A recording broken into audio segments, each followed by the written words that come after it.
नमस्कार, स्वागत है आपका। जय माता दी। आज है नवरात्र का 5वां दिन और ऐसे आज कैसे आप मां की कृपा प्राप्त कर सकते हैं, पंडित जी हमारे साथ मौजूद हैं जो आपको आज 5वें दिन मां की कृपा पाने के अचूक उपाय बताने वाले हैं। पंडित जी बहुत बहुत स्वागत है आपका।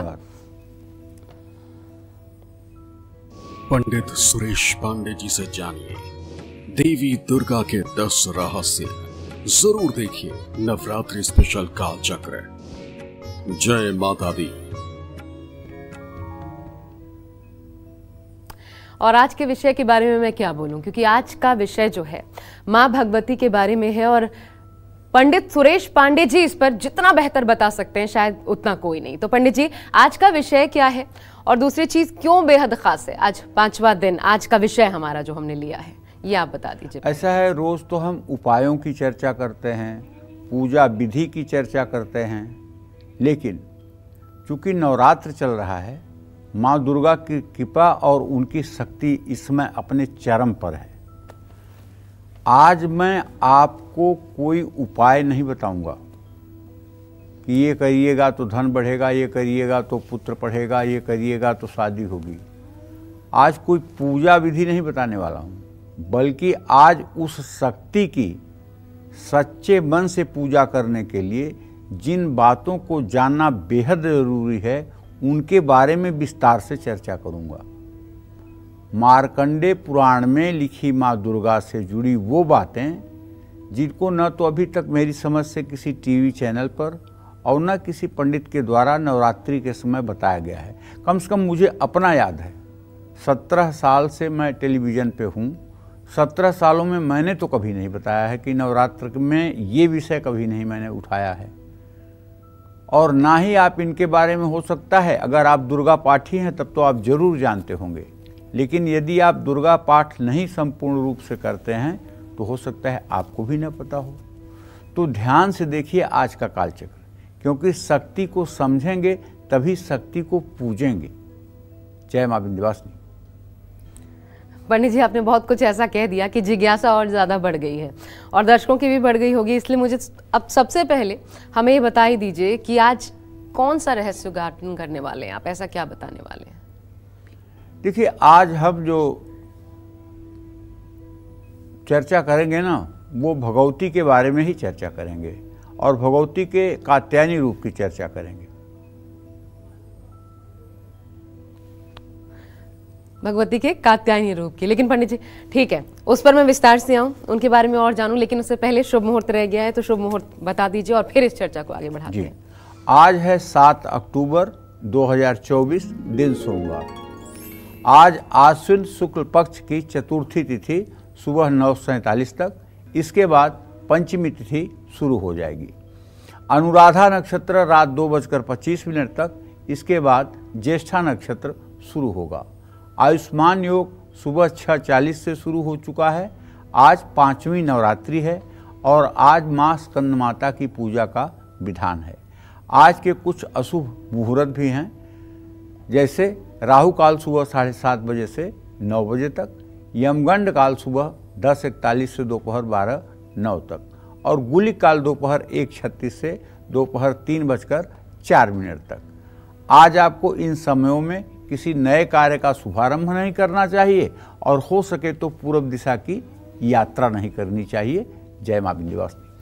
और जैसा कि पंडित जी ने अपने शुरुआती संबोधन में ही कहा, जब आज के विषय के बारे में आपको बता रहे थे कि शक्ति की साधना से पहले शक्ति को जानना जरूरी है, तो आज नवरात्र के इस पावन अवसर पर हमें माँ दुर्गा के बारे में वो बातें जाननी चाहिए जिसका ज्ञान शायद हम सब में से किसी को भी नहीं है। पंडित जी वो बातें, जैसा आपने कहा उपाय नहीं, आज कुछ ऐसा जो आज तक शायद किसी ने ना बताया हो, वो बातें देखो। पहले शक्ति के बारे में तो ये जान लो, हमारी आँखों की पलकों को बंद होने और खुलने में जो शक्ति कार्य करती है, हमारे मुंह के खुलने और बंद होने में जो शक्ति काम करती है, हमारी श्वास को आने और जाने में जो शक्ति कार्य करती है, हमारे रोम कूपों में पसीना आने का जो शक्ति कार्य करती है, हम एक स्थान से दूसरे स्थान चलते हैं, इसमें जो शक्ति कार्य करती है वही शक्ति है, वही आदि शक्ति है और वही संपूर्ण चराचर जगत में व्याप्त है।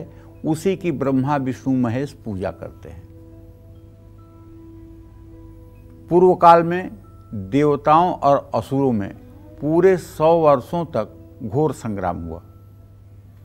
देखिए, जब असुर नाम आता है तो हम लोगों के दिमाग में एक बात आने लगती है कि जिसको बड़ी बड़ी सींग होगी, जो काले रंग का होगा, जो विकराल चेहरे वाला होगा, जिसके बड़े बड़े दाढ़ और दांत होंगे, वो राक्षस होगा।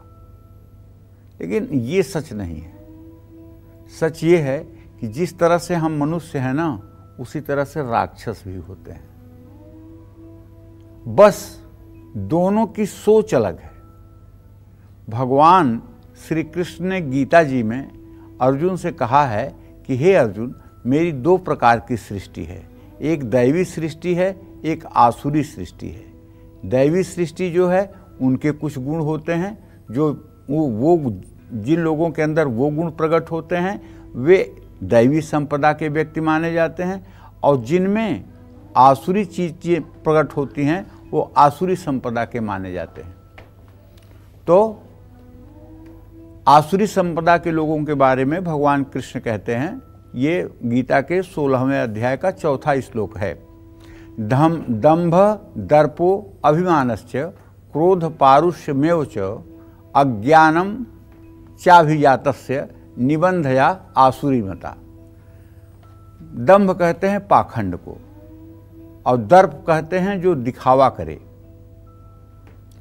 अभिमान कहते हैं अहंकार को, क्रोध कहते हैं क्रोध को जानते ही हैं, पारुष्यमेव माने कटुवचन बोलने वाला, परुष वचन अतिकाढ़, परुष वचन बोलना माने बहुत कठोर शब्दों का इस्तेमाल करने वाला, अज्ञानम अज्ञान जिसके अंदर हो, ऐसा व्यक्ति आसुरी संपदा से युक्त माना जाता है। इनको अगर आप राक्षस दूसरी भाषा में कहें तो कोई अतिशयोक्ति नहीं होगी। तो जब देवासुर संग्राम हुआ तो इस संग्राम में असुरों का स्वामी महिषासुर था और देवताओं के नायक इंद्र थे। युद्ध में देवताओं की सेना महाबली असुरों से परास्त हो गई। तभी देवताओं को जीतकर महिषासुर इंद्र बन गया। पराजित हुए देवता प्रजापति ब्रह्मा जी के पास पहुंचे। वहां भगवान शिव और विष्णु भी थे। देवताओं ने ब्रह्मा, श्री हरि विष्णु और महेश से महिषासुर के वध करने का उपाय पूछा। देवताओं की करुण कथा को सुनकर, देवताओं की वेदना को सुनकर श्री हरि विष्णु, भगवान शिव और ब्रह्मदेव, ये तीनों देवता देवताओं के आर्तनाद को सुन करके और महिषासुर के तांडव को सुन करके क्रोध से एकदम परिपूर्ण हो गए और क्रोध और कोप से भरे हुए भगवान श्री हरि विष्णु के मुख से, भगवान शिव के मुख से और भगवान ब्रह्मा के मुंह से एक तेज प्रकट हुआ। एक स्थ तद्भू नारी व्याप्त लोकम त्रयम त्विषा। इस तेज ने एक नारी का रूप ले लिया। समझ रहे हैं? एक नारी का रूप ले लिया। और मार्कंडेय पुराण में लिखा हुआ है वो नारी कोई ऐसी वैसी नहीं, वो नारी धरती से लेकर आकाश तक को आच्छादित कर रही थी। यद भूक्षाम्भवम तेजस्तेना जायत तन्मुखम याम्येन चाभुवन केशा बाहवो विष्णु तेजसा। भगवान शिव के तेज से देवी का मुख प्रकट हुआ, यमराज के तेज से मां के सिर में बाल प्रकट हुए, विष्णु के तेज से मां की भुजाएं प्रकट हुई। तो इस तरह से मैं पूरी बात आपको बताऊंगा कि कैसे कैसे क्या हुआ और कैसे देवी का संपूर्ण प्राकट्य हुआ, देवी ने कैसे महिषासुर का मर्दन किया। इस विषय पर हमारी चर्चा जारी रहेगी। जय मां विंध्यवासिनी। अच्छा पंडित जी, मार्कंडेय पुराण में क्या कहा गया है देवी के रूप में, देवी को लेकर के क्या उसमें बताया गया है जो आज तक हमने नहीं पढ़ा, लोगों को ज्यादा पता नहीं है, उसमें क्या देखो, पढ़ने के लिए तो सभी लोग पढ़ते हैं। सच्ची बात यह है, पढ़ने के लिए सभी लोग पढ़ते हैं, लेकिन किसी भी ग्रंथ के 3 प्रकार के अर्थ होते हैं: शब्दार्थ, भावार्थ, रहस्यार्थ। शब्दार्थ व्याकरण को जानने वाले अच्छी तरह से समझ सकते हैं। जिन्हें व्याकरण का ज्ञान है, संस्कृत के व्याकरण का, वो शब्दार्थ की टीका कर सकते हैं। भावार्थ का मतलब कि प्रभु के उस जगह कहने का भाव क्या था, ये भावार्थ है। और रहस्यार्थ जो है ये गूढ़ है। जैसे आपने थियरी पढ़ लिया है हलवा कैसे बनाया जाता है, लेकिन न कभी आपने हलवा बनाया और न कभी आपने हलवा खाया, तो आप उस हलवा के रहस्य को उतना भली भांति नहीं जान पाएंगी जितना कोई प्रैक्टिकल किया हुआ आदमी जानेगा। बिल्कुल ठीक है ना। तो इसी तरह से मार्कंडेय पुराण का जो रहस्यार्थ है वो बहुत ही गूढ़ और अगम तत्व है। जैसे दुर्गा सप्तशती में पहले अध्याय में वर्णन आता है कि सूरथ नाम का एक राजा है, उसको कोला विध्वंसी राक्षसों ने मार करके उसकी राज्य हड़प ली और वो जा करके जंगल में रह रहा है। और समाधि नाम का एक बनिया है जिसके बेटों ने उसको मार करके घर से निकाल दिया और बेटों ने पूरा मतलब कि पिता की संपत्ति हड़प ली। वो भी जा करके उसी वन में निवास कर रहा है। एक दिन समाधि नाम के बनिया की सूरथ नाम के राजा से भेंट हो जाती है। दोनों आपस में अपना दुख सुख कहते हैं। वो बताता है कि कैसे कोला विध्वंसियों ने हमारे मतलब कि जो है राज्य को हड़प लिया, और वो बताते हैं कि हमारे पुत्र कैसे हमको निर्वासित कर दिए। तो राजा को चिंता होती है कब मेरे प्रजा का क्या हो रहा होगा, और समाधि नाम वैश्य को चिंता होती है कि मेरे पुत्र पता नहीं ठीक से दुकान कर रहे होंगे कि नहीं, व्यवसाय ठीक से चल रहा होगा कि नहीं, उनकी आजीविका ठीक से चल रही होगी कि नहीं। तो ये सब चिंताएं उन लोगों को भरी हुई हैं। तो सूरथ नाम के राजा कहते हैं कि यार हम लोगों के चिंता करने से कोई फ़ायदा नहीं। यहाँ पर्वत पर एक मेधा ऋषि रहते हैं और वो बड़े ज्ञानी हैं, चलो उनके पास चलते हैं, वो जरूर कोई न कोई उपाय बता देंगे। जब मेधा ऋषि के पास जाते हैं तो मेधा ऋषि उनसे कहते हैं कि देखो, पशु पंछी जो होते हैं वो भी अपने बच्चों की भूखे रह के परवरिश करते हैं। वो भी एक एक दाना चुंग करके अपने बच्चों को खिलाते हैं, लेकिन जब वो बूढ़े हो जाते हैं तो अपने बच्चों से ये उम्मीद नहीं रखते हैं कि उनका बच्चा भी उनके मुंह में ले आकर के चारा डाले। हम मनुष्य इतने स्वार्थी क्यों हो जाते हैं कि बच्चों की परवरिश करते हैं तो बच्चों से अपने बुढ़ापे में सुख की उम्मीद क्यों करते हैं। हमें भी नहीं करना चाहिए। जैसे ये पशु पंछी अपने बच्चों को पाल देते हैं, उसी तरह से हमें बच्चों का जो है पालन पोषण करना चाहिए और उनसे किसी तरह की अपेक्षा न करनी चाहिए। अपेक्षा ही दुख का कारण है। तो फिर इन लोगों ने पूछा कि ऐसा होता क्यों है, तो उन्होंने कहा कि योग माया ने सबको मोहित कर रखा है और उसी योग माया के प्रभाव से लोग भ्रमित हो करके और इस तरह के माया मोह में मैं, मेरी, मेरा पुत्र, मेरी पुत्री, मेरी बहू, मेरा बेटा के चक्कर में फंसे हुए हैं। अब इसको हमारे दृष्टि से जरा सोचो इस कहानी को। ये 10 इंद्रियों से युक्त शरीर जो है ये सुंदर रथ है और कोला विध्वंसी जो है ये रोग है। कोला विध्वंसी रोग है।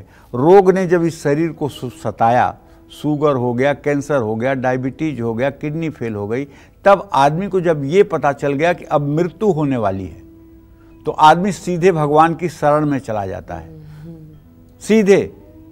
और भगवान के शरण में जब जाता है तो वहाँ कौन मिलता है? समाधि नाम का बनिया। क्योंकि जब ध्यान मग्न होंगे, जब आपकी चिंतन में गाढ़ता आएगी तो समाधि मिलेगा। तो उस समय चित्त में विचार चलेगा कि अरे यार मेरे बच्चों का क्या होगा, इनका क्या होगा, उनका क्या होगा, ये विचार चलेंगे मन में जी। जब ये विचार चलेगा तो मन कहेगा नहीं यार इसके अलावा भी कुछ है। तो इसके अलावा क्या है? मेधा शक्ति होती है शरीर में। बुद्धि से ऊपर जो है अच्छा। और विवेक से ऊपर एक मेधा शक्ति होती है शरीर में। उस मेधा शक्ति के पास जाकर ये जीव तब अपनी बात कहता है। तो मेधा शक्ति कहती है कि इस नश्वर माया जाल में कहाँ फंसे हुए हो, सब माया से विमोहित हो रहे हैं। न तेरा कोई पुत्र है, न तो तुम्हारा कोई पुत्री है, न कोई भाई है, न बहन है, न कोई राज्य है। ईश्वर तुम्हारा है, तुम ईश्वर के हो, तुम कहाँ फंसे हुए हो। तो इसी बात को रात्रि सूक्त में जो है पूरा वर्णन आता है। अगर शरीर पर देखा जाए तो ये बात स्पष्ट रूप से ऐसे घटित होती है। रहस्यार्थ अगर जानना हो तो इसका वही रहस्यार्थ जो है पंडित जी मार्कंडेय पुराण का, वो जरा बता दीजिए। तो अब ये कहना चाहता हूँ, ब्रह्मणः तेजसा पादौ तदंगुल्योर्क तेजसा वसूनाम च करांगुल्यम कौबेरेण च नासिका। ब्रह्मा जी के तेज से माँ जगतजननी जगदम्बा कात्यायनी के दोनों चरण प्रकट हुए और सूर्य के तेज से माँ दुर्गा की 20 उंगलियां प्रकट हुई। वसुओं के तेज से हाथों की उंगलियां बनी। कुबेर के तेज से माँ की नासिका का निर्माण हुआ। इस तरह से अगर देखा जाए तो पूरा माँ कात्यायनी के प्राकट्य का विधान ही आज मैं आपको बता रहा हूँ। तो आज इस मार्कंडेय पुराण के देवी के प्राकट्य के विधान को सुनने का भी बड़ा फल है। और अगर आप इसको दत्तचित्त हो करके प्रसन्न मुद्रा में सुनेंगे और दुर्गा सप्तशती में हिंदी के अर्थों को पढ़ेंगे तो आपको निश्चित रूप से आनंद आएगा और देवी की भक्ति आपके जीवन में संचलित होगी। जय मां विंध्यवासिनी। और माँ के प्रकट होने से जुड़े कुछ और रहस्य भी हैं, उनका उद्घाटन आज पंडित जी करने वाले हैं आपके सामने। और जैसा पंडित जी ने बताया, इसकी भी एक महिमा है, इसके बारे में सुना जाना कथा के रूप में, ये भी अपने आप में अपरंपार है। तो इसको हम जारी रखेंगे। लेकिन फिलहाल एक और हमारे साथ हैं, रामवीर जी हैं पानीपत से। स्वागत है आपका रामवीर जी, अपना प्रश्न पूछिए पंडित जी से। चरण स्पर्श पंडित जी। हाँ, सदा सुखी रहिए पंडित जी। मेरी बेटी का नाम भूमिका है। 15 अप्रैल 2009 को उसका जन्म शाम को 9:15 पर हुआ है। जी जी जी। उसके करियर के बारे में पूछना है। और एक बेटा छोटा 28 मार्च 2012 को दोपहर 2:30 बजे उसका जन्म हुआ है। उसके बारे में भी कुछ बताइए पंडित जी, और मेरे बारे में भी कुछ बताइए। 14/11/1975 सुबह 4:50 AM पर मेरा जन्म है। मेरे बारे में भी थोड़ा बताइए पंडित जी। आपके बेटी के बारे में इतना बताना चाहता हूं कि आप अपने बेटी को, अभी तो 15 साल की हुई है, उसको साइंस की स्ट्रीम दिलवाइए और साइंस में उसको बायो दिलवाइए। साइंस में उसको बायो दिलवाइए और अगर वो बन सके तो डॉक्टर बने। अगर डॉक्टर ना बन सकती है तो कम से कम उसे बी फार्मा डी फार्मा की पढ़ाई करवाइए। भैषज रस रसायन से जुड़े क्षेत्र में अगर वो काम करेगी तो उसे ज़िंदगी भर सफलता मिलेगी, इसमें कोई दो राय नहीं है। आपके पुत्री भाव के विद्या भाव का स्वामी बुध है और शनि बुध का षडाष्टक योग है। अभी पढ़ने में उतनी अच्छी है नहीं है जितना अच्छा एक बच्चे को होना चाहिए। इससे आप कहिए कि रोज़ गणेश चालीसा का पाठ करें और पढ़ाई में थोड़ी और तन्मय होकर के मन लगाए। जहाँ तक आपने अपने बेटे के बारे में प्रश्न पूछा है तो उसके बारे में आपको बताना चाहूँगा कि आपके पुत्र भाव का स्वामी मंगल है जो तृतीय भाव में स्थित है, उससे पंचम भाव का स्वामी सूर्य है। बेटा आपका 12 साल का हो गया है, पढ़ाई में इसका कम मन लगता है। करियर तो अच्छा होगा, इसमें कोई दो राय नहीं है, पैसा भी कमाएगा, चतुर चालाक बहुत है, लेकिन पढ़ाई से भागता है। ये पढ़ाई करे, इसके लिए आपको चाहिए कि इससे कहिए कि ये रोज हनुमान चालीसा का पाठ किया करे। अगर ये हनुमान चालीसा का अभी से पाठ करना शुरू कर देगा तो हनुमान जी ज्ञानियों में अग्रगण्य हैं। कम से कम इतनी पढ़ाई इसकी हो जाएगी जितना एक सामान्य व्यक्ति की पढ़ाई होनी चाहिए। आप अपने बारे में जो पूछे हैं तो उसके बारे में तो मैं यही कहना चाहूँगा कि देखिए, आपके द्वितीय सप्तमेश मंगल हैं जो बृहस्पति के साथ इस समय इस्राफ योग में है। आपका जीवन न तो बहुत अच्छा अभी चल रहा है और न तो खराब है, मध्यम श्रेणी की आजीविका आपकी चल रही है। अभी बहुत संतुष्टि भरा जीवन नहीं है। अगर आप चाहते हैं कि आपका जीवन संतुष्टि भरा हो तो आपको हर मंगलवार को हनुमान मंदिर जाना चाहिए, वहाँ बैठ करके हनुमान चालीसा का पाठ करना चाहिए, मंगलवार का व्रत करना चाहिए। ये सब उपाय अगर आप करना शुरू करेंगे तो निश्चित रूप से आप अपने जीवन में अपने लक्ष्य को प्राप्त कर पाएंगे। जय मां विंध्यवासिनी। पंडित जी, बहुत दिलचस्प चर्चा चल रही थी, आप जो बता रहे थे माँ के प्रकट होने को लेकर के और मार्कंडेय पुराण का जब जिक्र करते हुए बता रहे थे, मैं चाहूंगी इसको और थोड़ा आगे बढ़ाइए, आगे क्या बताया गया है। देखो, तस्यास्तु दंता संभूता प्राजापत्येन तेजसा नयनम तृतयम यज्ञे तथा पावक तेजसा। प्रजापति के तेज से माँ के दांत प्रकट हुए और अग्नि के तेज से माँ के तीनों नेत्र प्रकट हुए अग्नि के तेज से माँ के तीनों नेत्र प्रकट हुए। तो ऐसे में ये माता का जितना स्वरूप है, किसी न किसी देवता के तेज से इसका निर्माण हुआ है।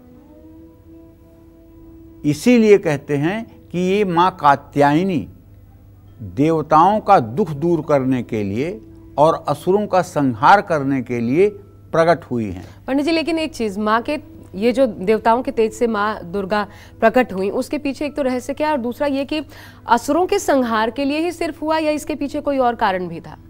देखिए, कोई कारण और नहीं था। कारण ये था कि जब इस धरती पर अधर्म बढ़ता है और धर्म लुप्त होने लगता है, तो कभी श्री हरि विष्णु आकर अवतार लेते हैं और कभी उनसे उनकी अंश स्वरूपा उनकी योग माया आकर अवतार लेती है। और परित्राणाय साधूनाम विनाशाय च दुष्कृताम धर्म संस्थापनार्थाय संभवाम युगे युगे।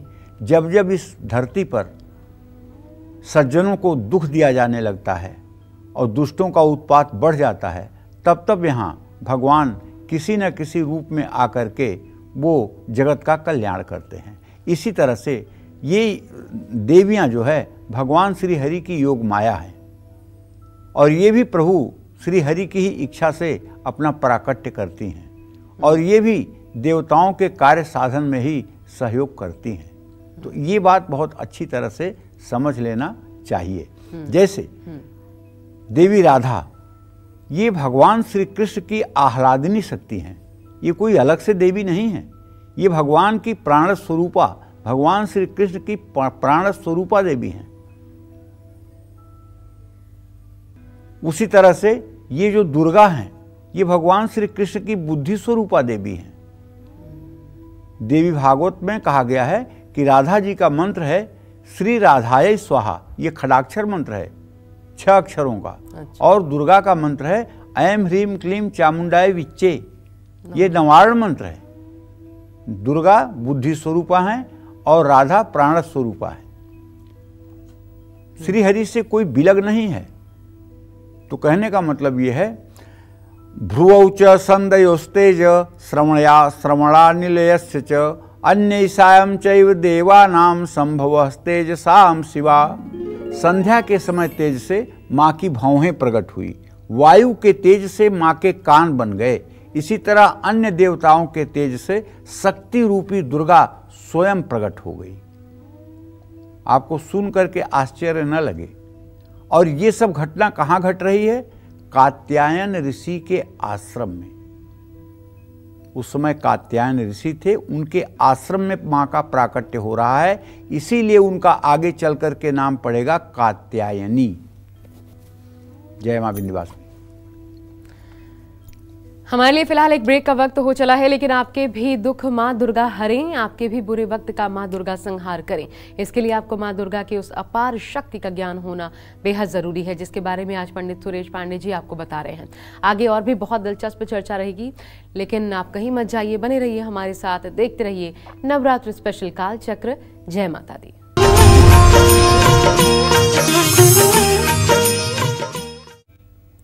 ब्रेक के बाद आप सभी का एक बार फिर से स्वागत है नवरात्र स्पेशल काल चक्र जय माता दी में। शक्ति को समझेंगे तभी शक्ति की पूजा कर पाएंगे।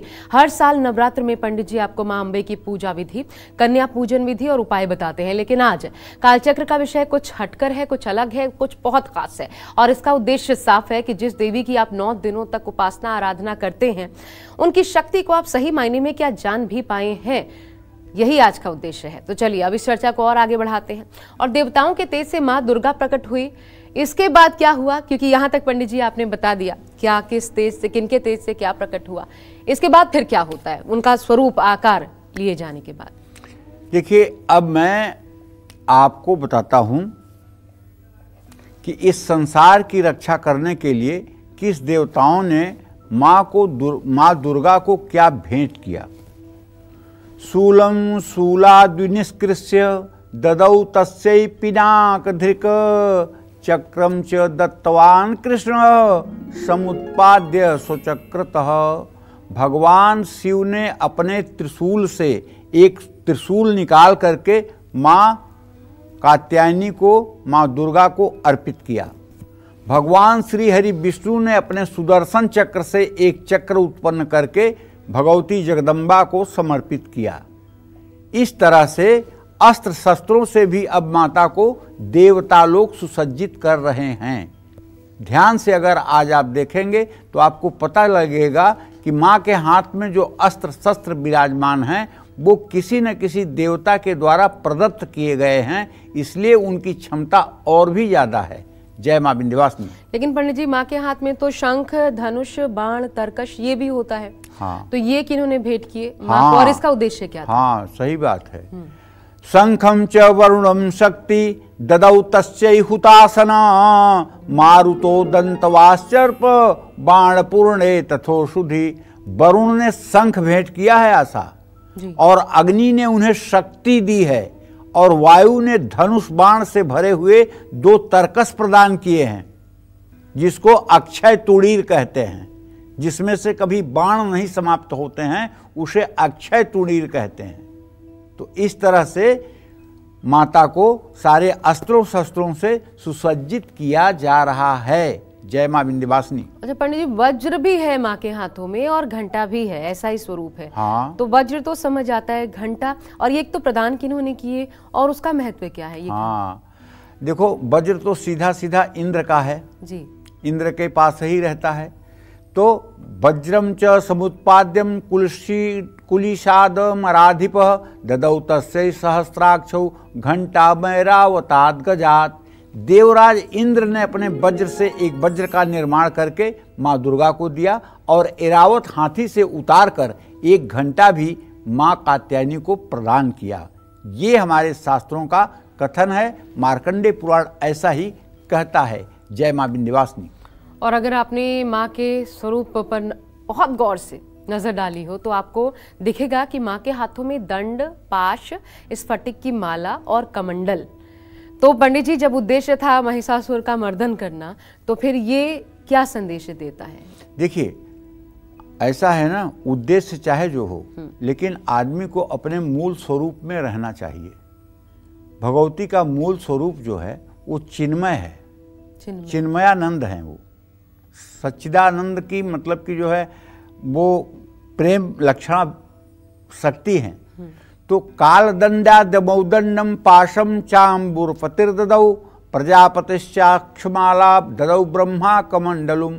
यमराज ने कालदंड से दंड प्रकट करके दिया और वरुण ने उन्हें पास दिया।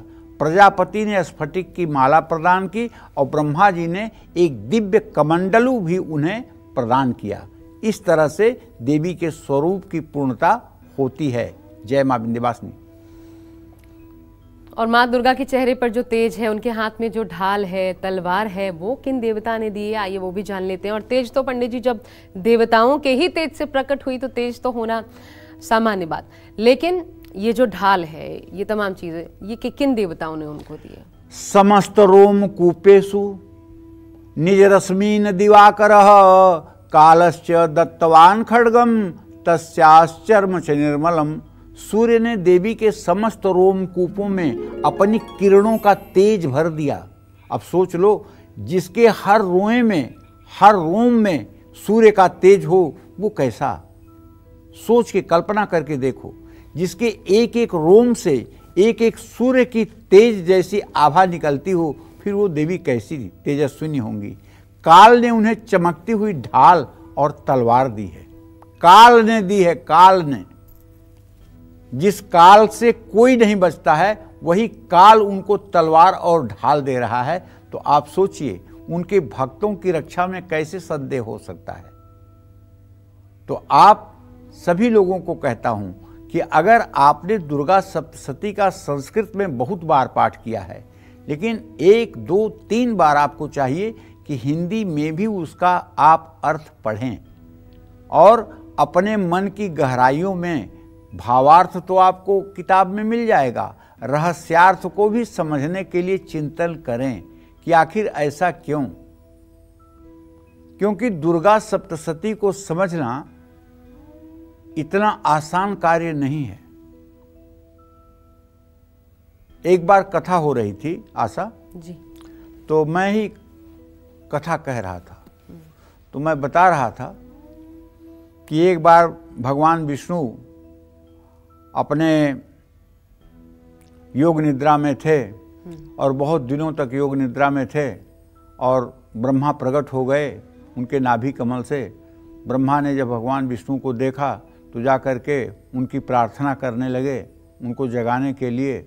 और तब तक मधुकैटभ नाम के दो दैत्य भगवान विष्णु के कान के मैल से पैदा हो गए और वो दोनों ब्रह्मा से युद्ध करने लगे और हजारों वर्ष तक युद्ध करके ब्रह्मा को पराजित करने की स्थिति में ला दिया।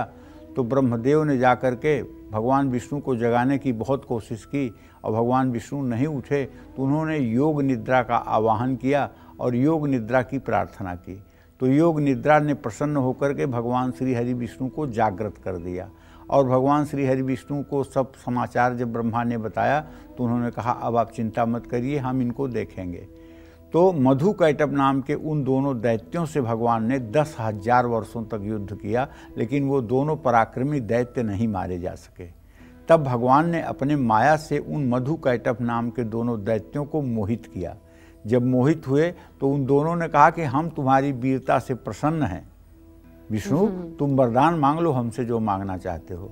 तो भगवान श्री हरि ने कहा कि तुम दोनों की मृत्यु हमारे हाथ हो, यही मैं तुम लोगों से वरदान चाहता हूँ। कहें तथास्तु, लेकिन ऐसे जगह पे मारना जहाँ न पृथ्वी हो न आकाश, न जल हो न थल, ऐसी जगह पे मारना। उन्होंने कहा ठीक है। और भगवान विष्णु ने अपना इतना विराट रूप फैला दिया कि पानी पर बैठ करके योजन योजन की 4-4 कोस 12-12 किलोमीटर की उनकी जंघा हो गई और अपने जंघे पर मधुकैटभ को रख करके उन्होंने दोनों को मार दिया। तो ये कथा जब मैं कह रहा था तो मेरी बेटी उस समय 8वीं क्लास में पढ़ती थी, वो खड़ी हो गई। अच्छा, कान से बच्चे पैदा कैसे होते हैं? हाँ बिल्कुल, कान से बच्चे कैसे पैदा होते हैं?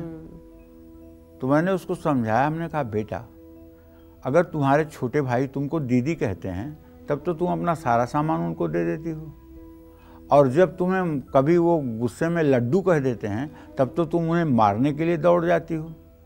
तो ये क्रोध और ये प्रशंसा ये दोनों आपके कान से ही पैदा होते हैं ना? कहना हाँ। हम कहा उसी तरह से भगवान विष्णु के कान से यहाँ दैत्यों के प्राकट्य की उपलक्षण से कथा बताई गई है। हाँ, अगर आपको कान में किसी ने गाली दे दिया तो आपके अंदर दैत्य पैदा होगा, आप गोली चला देंगे। और अगर आपकी किसी ने प्रशंसा कर दी तो आप उसे बढ़िया पकवान खिला देंगे, कुछ दक्षिणा दे देंगे, कुछ पैसा दे देंगे। तो ये कान से ही राक्षस और कान से ही दैत्य पैदा होते हैं और कान से ही देवता पैदा होते हैं, और कहीं से नहीं पैदा होते। देवता इसी कान से पैदा होते हैं। अगर कोई आपको किसी ऐसे भाषा में गंदी गंदी गालियां दे जिस भाषा को आप नहीं जानती हैं तो आपका रिएक्शन क्या होगा?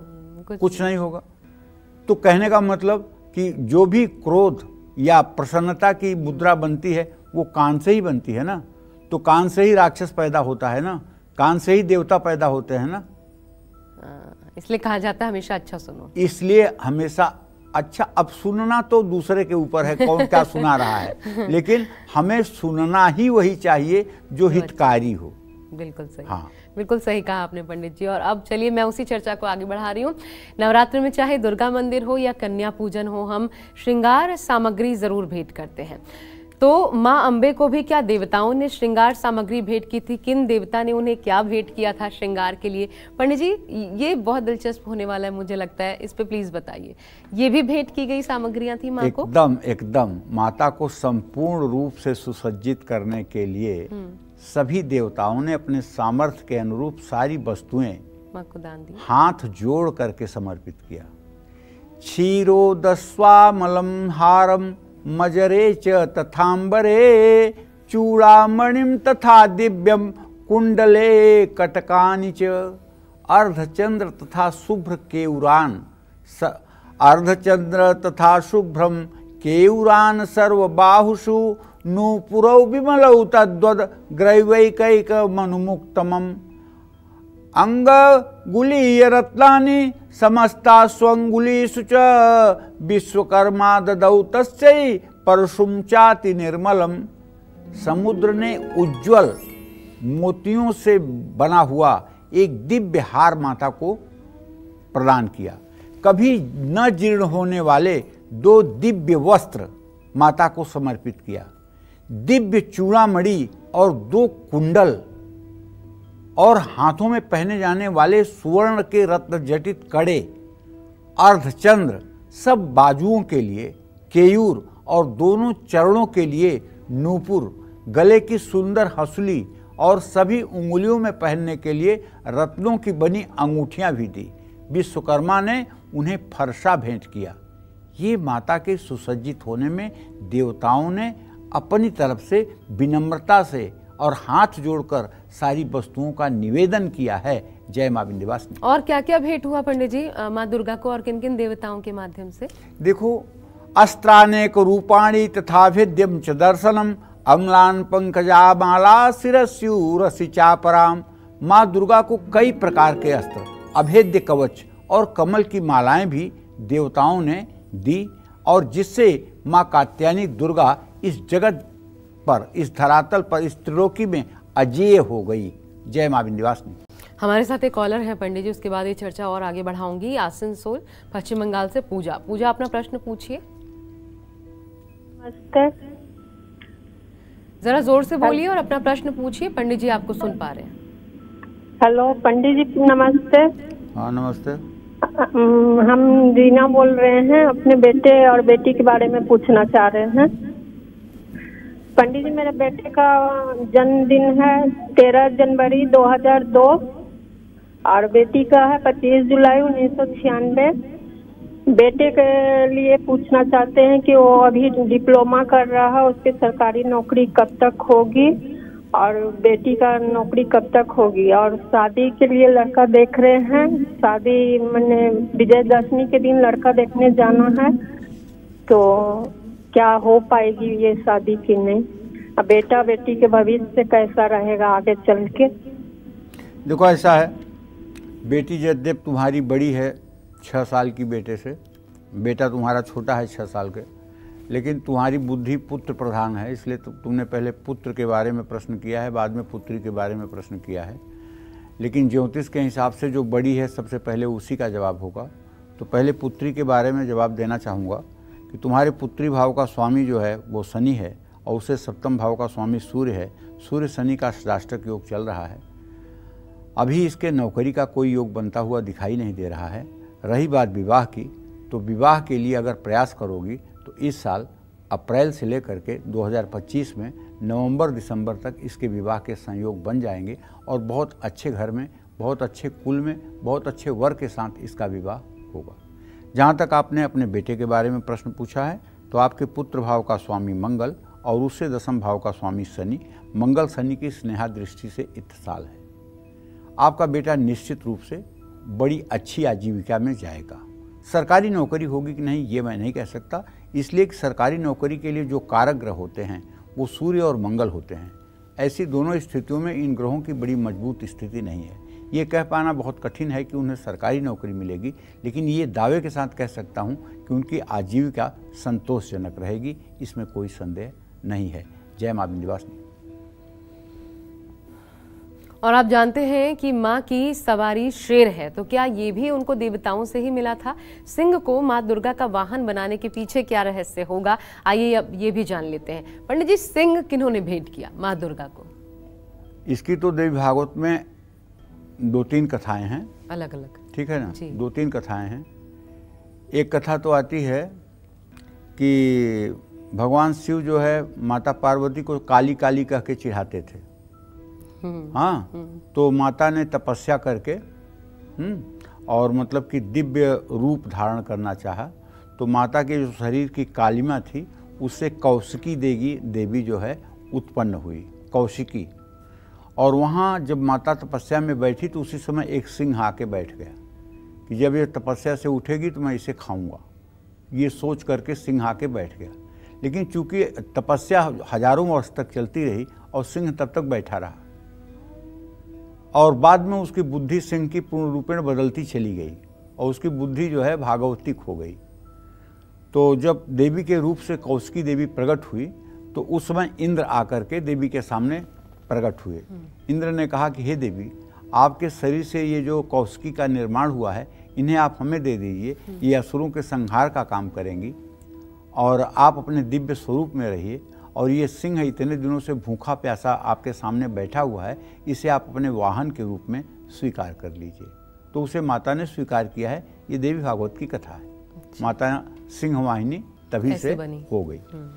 अच्छा, अब दूसरी कथा जो आती है देवी कात्यायनी के बारे में, उसमें जो मार्कंडेय जी कहते हैं, अद्धजलाधिष्ठसै पंकजम चातिशो भवन हिमवान वाहनम सिंहम रत्नानि विविधानि च।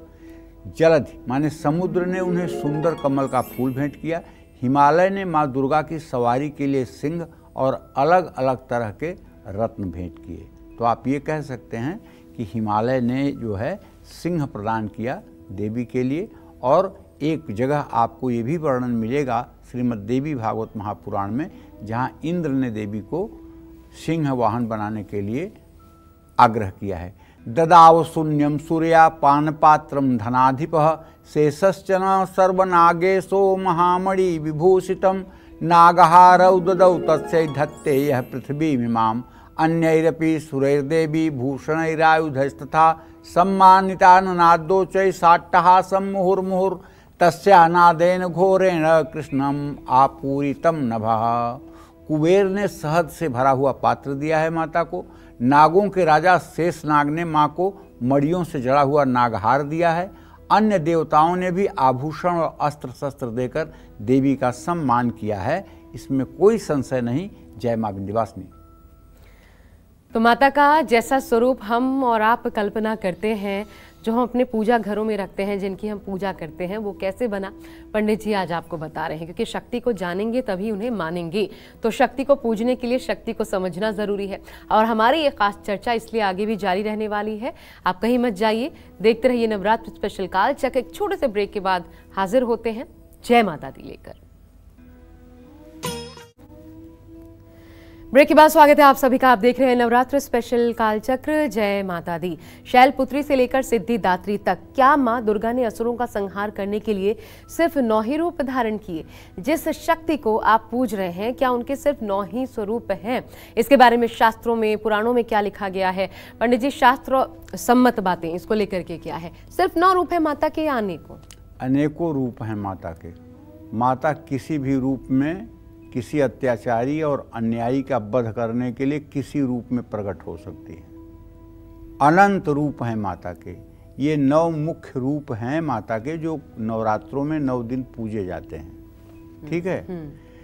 दुर्गा सप्तशती के 11वें अध्याय के अनुसार शुंभ और निशुंभ नाम के 2 दैत्यों का वध करने के लिए माँ दुर्गा ने नंद के यहाँ घर जन्म लिया था। वही योग माया जो भगवान कृष्ण की जगह आई थी, जिसको कंस ने पटका और वो चली गई विंध्याचल, आकाशवाणी करके कि तेरा वध करने वाला पैदा हो चुका है, मैं जा रही हूँ। नंद गोप गृहे जाता यशोदा गर्भ संभवा ततस्तौ नाशयिष्यामि विंध्याचल निवासिनीम। तो भैया वही देवी विंध्याचल में हैं जिन्होंने शुंभ निशुंभ का वध किया था, और वो विंध्याचल में जाकर के अस्थायी रूप से बस गई और असुरों का उन्होंने नाश किया। माँ दुर्गा ने पृथ्वी पर अवतार लेकर शुंभ निशुंभ का वध किया। उन दैत्यों का संहार करते समय माँ दुर्गा के दांत खून से लाल हो गए। इससे माँ का नाम, एक नाम पड़ा रक्तदंतिका, रक्तदंतिका। और दुर्गमासुर के प्रकोप के कारण धरती पर अकाल पड़ गया था, लोग भूख और प्यास से मरने लगे थे। तब माता ने अपने शरीर से अनेकों शाक सब्जियां प्रकट की, जिसे खाकर संसार की भूख शांत हुई।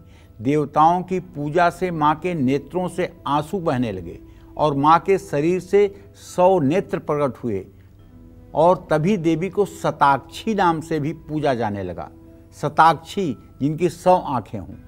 देवी के इस रूप के कारण धरती पर सूखा मतलब अकाल समाप्त हुआ और वर्षा हुई। इसके बाद माँ ने दुर्गमासुर और अन्य दैत्यों का वध किया। तब माँ दुर्गा की शाकंभरी और दुर्गा रूप में पूजा हुई। जब हिमालय पर असुरों का अत्याचार बढ़ा तो माँ दुर्गा ने भीमा देवी के रूप में अवतार लिया।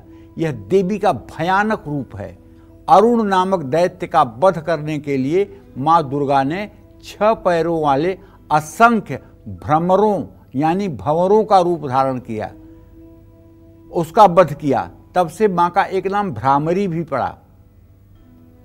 भ्रामरी देवी के नाम से भी इनकी स्तुति हुई है। जब जब संसार में दानव बाधा डालेंगे तब तब मैं अवतार लेकर शत्रुओं का संहार करूंगी, ऐसी माता की उद्घोषणा है। यदा यदा दानवोत्था भविष्यति तदा तदा अवतीर्यामि करिष्याम अरिसंचयम।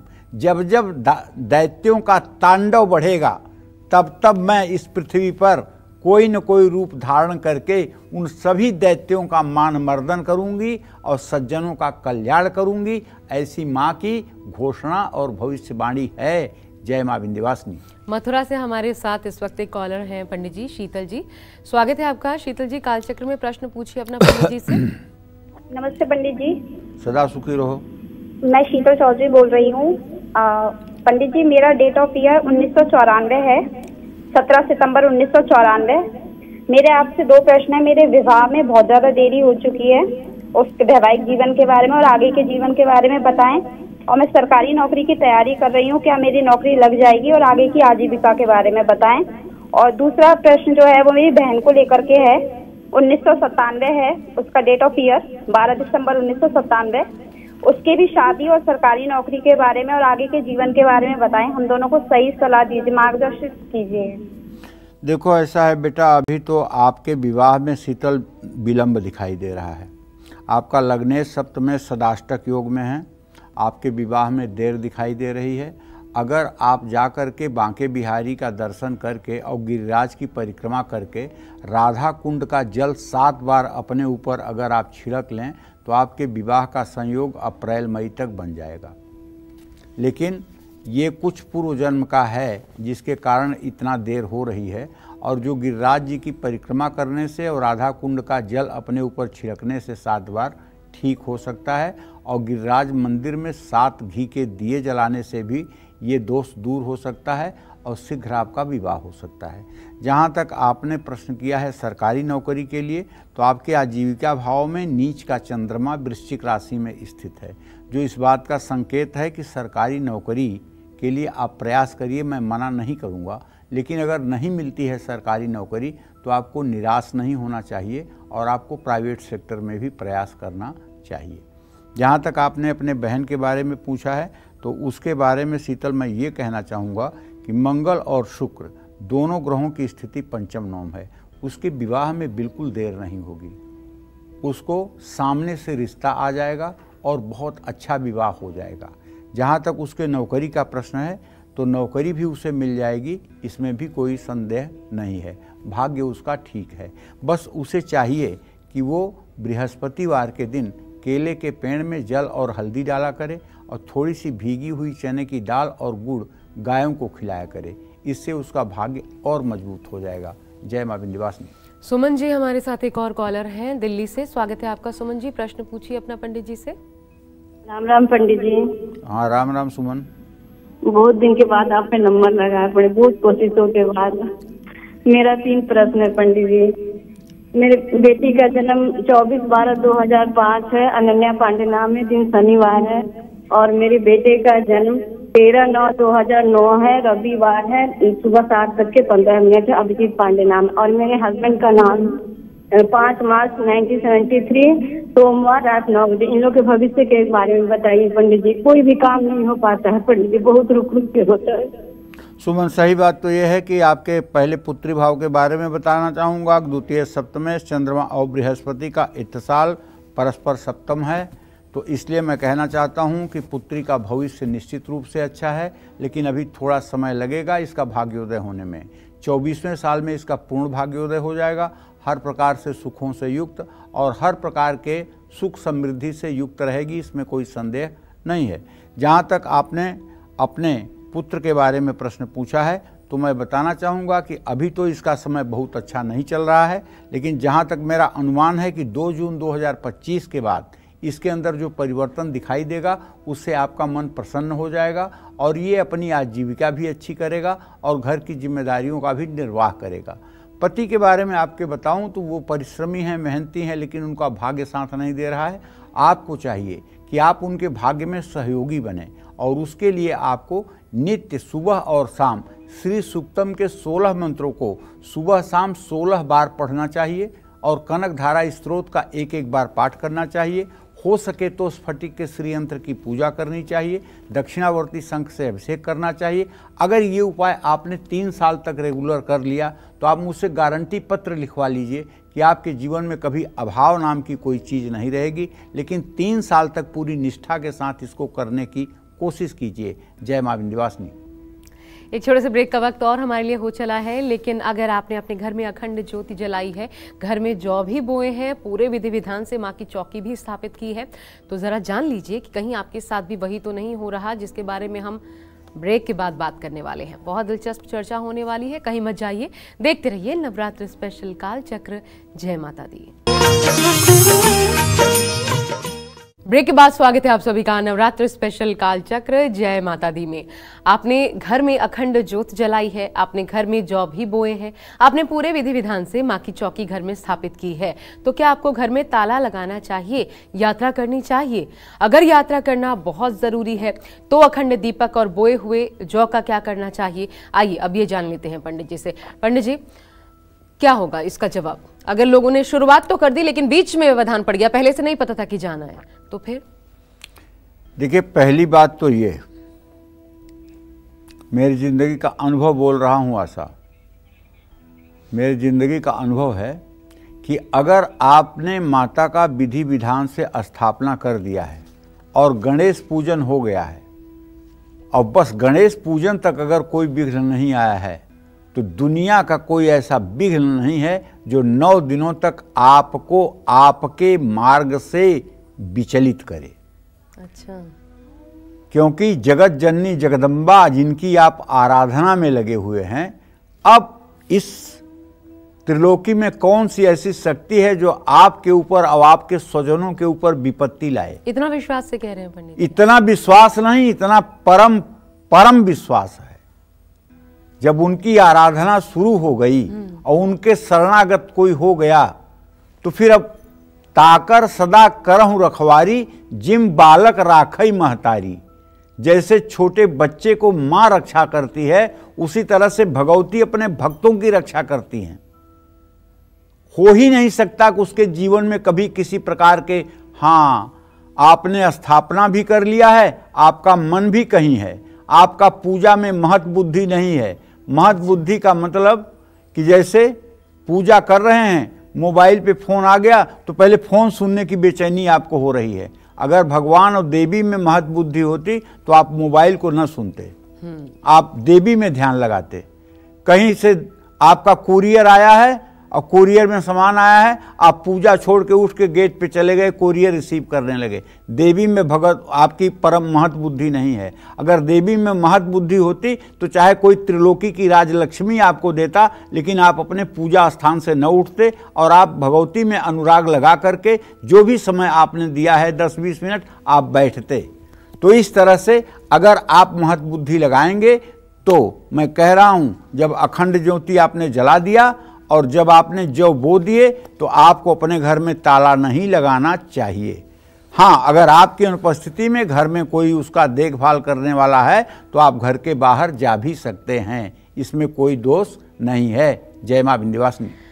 जी, तो हालात चाहे कितने भी मुश्किल क्यों ना हो, अपनी आस्था अपने विश्वास को कमजोर ना होने दें, क्योंकि शुंभ निशुंभ चंड मुंड रक्त बीज मधु कैटभ जैसे प्रलय आने वाले असुरों का अगर देवी दुर्गा संहार कर सकती हैं तो आपके हमारे कष्टों दुखों का अंत क्यों नहीं कर सकती? पंडित जी आज आपको विशेष जानकारियां दे रहे थे और आज पंडित जी आपने हमें इतने दिव्य दर्शन करवाए मां दुर्गा के पूरे रूप के, आपका बहुत बहुत धन्यवाद इसके लिए। आज कालचक्र की पूरी टीम को आज्ञा दीजिए। देश दुनिया की तमाम खबरों के लिए देखते रहिए News 24। नमस्कार।